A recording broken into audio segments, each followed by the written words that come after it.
നമ്മൾ മുക്തനാകാൻ വേണ്ടി ജോലി ചെയ്യുന്ന സമയത്ത് ഈ 7 ബോധിയുടെ അംഗങ്ങൾ, അതിനെ ഭോജ്യംഗം എന്ന് പറയുന്നു, അത് നമ്മൾക്ക് അനുഭവമാകും. അതായത് അതിനെ നമ്മൾ ഭാവന ചെയ്തു കഴിഞ്ഞാൽ മാത്രമേ, പരിപൂർണമായി കഴിഞ്ഞു കഴിഞ്ഞാൽ മാത്രമേ നമ്മൾക്ക് മുക്തി ലഭിക്കുകയുള്ളൂ. ആ 7 ബോധ്യംഗങ്ങൾ ഏതൊക്കെയാണ്?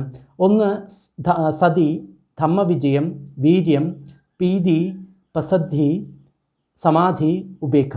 ഇതാണ് ആ 7 ബോധ്യംഗങ്ങൾ. ഈ 7 ബോധ്യങ്ങൾ നമ്മൾ അനുഭവിക്കുന്ന സമയത്ത് നമ്മൾ അതിനെ എന്ത് ചെയ്യണം?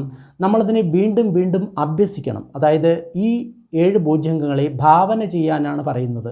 ഭാവന ചെയ്തിട്ട് അതിനെ പരിപൂർണമാക്കണം. അതായത് ഏതെങ്കിലും ബോധ്യങ്ങൾ, ഉദാഹരണമായിട്ട് മനസ്സിൽ പ്രീതി വരികയാണ്, സുഖം വരികയാണ്, അതിനെ നോക്കാനല്ല പറഞ്ഞിട്ടുള്ളത്, അതിനെ വീണ്ടും വീണ്ടും അഭ്യസിപ്പിച്ച് വർദ്ധിപ്പിക്കാനാണ് പറഞ്ഞിട്ടുള്ളത്.